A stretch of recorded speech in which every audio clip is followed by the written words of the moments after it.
안녕하세요, 김승현입니다. 새해가 시작된 지 얼마 되지도 않았는데 벌써부터 신차 소식이 줄지어 나오고 있습니다.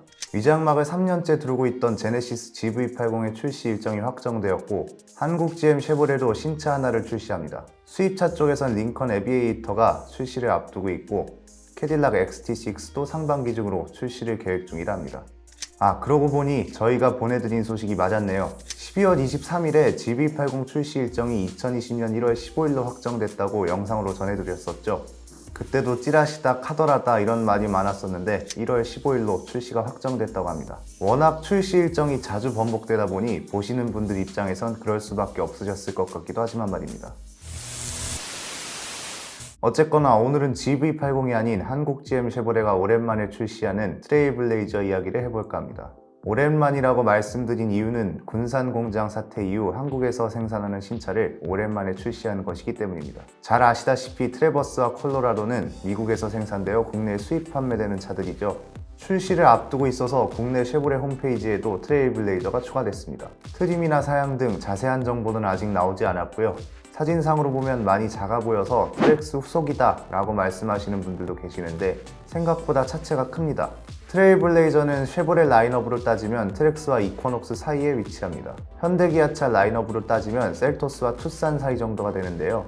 투싼만 한데 기레기들이 자꾸 셀토스랑 비교한다 라고 말씀하시는 분들도 계셨는데, 표를 보시면 알 수 있듯 재원상 크기는 투싼보다 셀토스에 가깝습니다. 이 부분은 확실하게 짚고 넘어가시는 게 좋을 것 같습니다. 외관 디자인은 카마로를 통해 공개된 새로운 패밀리룩, 블레이저처럼 메인 헤드램프가 아래로 내려갔고, 실내 디자인은 블레이저와 트랙스를 적절히 섞어 놓은 것 같네요. 국내에선 1.3L 터보 가솔린 엔진이 주력 모델 역할을 할 예정입니다. 전륜 구동 모델은 CVT 변속기가 장착되고 AWD 모델은 자동 9단 변속기가 장착된다고 합니다. 국내 생산이라 일명 보령 미션이 달리면 어떡하나 걱정하시는 분들도 계셨을 텐데 다행히 그건 아니네요. 사실 저는 트레일블레이저의 크기 재원을 조사하면서 기대와 걱정이 동시에 들었습니다. 우선 긍정적인 것부터 말씀드리면 앞에서 살펴봤듯 크기 재원이 셀토스와 투싼 중간에 위치합니다. 즉 셀토스와 겹치지도 투싼과 겹치지도 않기 때문에 그 사이에서 고민하는 소비자들을 충분히 공략할 수 있다는 이야기가 되는데요. 동시에 이게 걱정되는 이유는 제도약 실패의 아이콘으로 떠오른 이쿼녹스도 트레일블레이저와 비슷했기 때문입니다. 이쿼녹스도 출시 전 크기 때문에 논란이 많았는데 재원상으로 따지면 팰리세이드와 산타페 사이에 위치합니다. 즉 이쿼녹스도 이 사이에서 고민하는 소비자들을 공략하기 좋았다는 것입니다. 그러나 이쿼녹스가 크게 성공할 수 없었던 이유는 경쟁 모델 대비 가격 메리트가 없었고, 처음에는 산타페와 소렌토를 경쟁 상대로 지목하다가 여론이 안 좋자 QM6로 급선회하는 등 마케팅도 어중간했기 때문에 이도저도 아닌 차가 되어버렸기 때문입니다. 얼마 전 저희 기사로 트레일블레이저는 셀토스보다 싸면 된다 라는 내용이 나갔었는데요.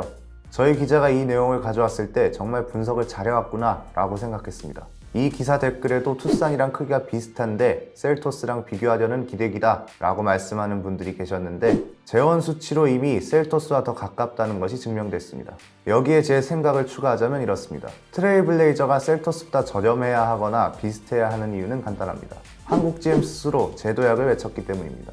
우선 소비자 입장에서 살펴보면 그간 제도약 카드로 내놓은 이쿼녹스는 제 역할을 제대로 하지 못했고, 콜로라도와 트래버스도 필살기 수준은 아니었습니다.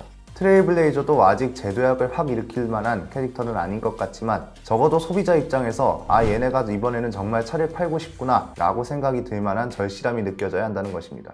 시장 분석 입장으로 살펴볼까요? 한국 GM 쉐보레는 지금 판매량이 무엇보다 중요합니다. 지금 한국 GM에게 필요한 것은 지난번 영상에서 말씀드렸듯 박리담의 전략입니다. 경쟁 모델보다 더 나은 상품성과 더 합리적인 가격으로 많은 물량을 팔아서 떨어진 시장 점유율을 높이는 것이 그 어느 때보다 중요하다는 것입니다. 제도약을 위해 이보다 더 중요한 것이 있을까요? 특히 트레일블레이저는 국내 생산 모델이기 때문에 물량 공급도 콜로라도나 트래버스보다 더 수월하고, 셀토스를 중심으로 국내 소형 SUV 시장도 그 어느 때보다 활성화되어 있는 시기이기 때문에 배경 조건도 충분히 갖추고 있습니다. 그간 한국 GM은 타이밍, 가격, 상품성 이 세 가지 문제점으로 계속해서 실패를 맛봤습니다. 현행 말리부가 국내에 처음 출시될 때까지만 해도 현대차를 긴장하게 할 만큼 시장 점유율을 가져갔었는데, 계속 이 세 가지 문제점으로 인한 실패가 반복되다 보니 자연스럽게 점유율이 낮아졌습니다. 트레일블레이저는 출시 타이밍이 비교적 좋다고 볼 수 있습니다. 지금 국내 자동차 시장에서 셀토스급 차들의 인기가 상당한 만큼 적절한 시기에 출시되는 것으로 보입니다. 이제 가격하고 상품성이 성공과 실패를 좌우하겠죠. 이게 제대로 안 된다면 이코녹스처럼 되는 것이고요. 시기상 타이밍은 좋은데 출시일이 참 애매하네요. 이거 참 일부러 그러는 것도 아니고 하필이면 GV80 출시 바로 다음 날입니다. 쉐보레가 이러는 게 이번이 처음이 아니죠. 팰리세이드가 출시되고 이틀밖에 안 지나서 카마로를 출시하는 바람에 소식이 완전히 묻힌 적이 있습니다. 이번에는 GV80하고 출시일이 하루밖에 차이 안 나네요. 이렇게 되면 가격하고 상품성이 더 중요해질 수밖에 없습니다. 그 어느 때보다 적극적으로 마케팅한다면 모르겠지만 웬만한 화력으로 현대차의 GV80 신차 마케팅을 이길 수 있을지 이건 잘 모르겠네요. 북미에서만큼은 이야기가 다르겠지만 여기는 한국입니다. 한국 자동차 시장에서 현대기아차가 가장 잘 팔리고 있는 만큼 이들을 기준으로 삼을 수밖에 없죠. 말도 많고 탈도 많지만 소형 SUV 중에선 셀토스가 가장 많은 판매량을 기록하고 있는 것처럼 말입니다. 부디 트레일블레이저에는 그간 소비자들이 못 느꼈던 절실함이 묻어나고 잃어버렸던 시장 점유율을 다시 되찾을 수 있기 바랍니다. 재도약을 성공하려면 적어도 이코녹스와는 완전히 다른 행보를 걸어야 할 것입니다. 오늘의 이슈 플러스였습니다.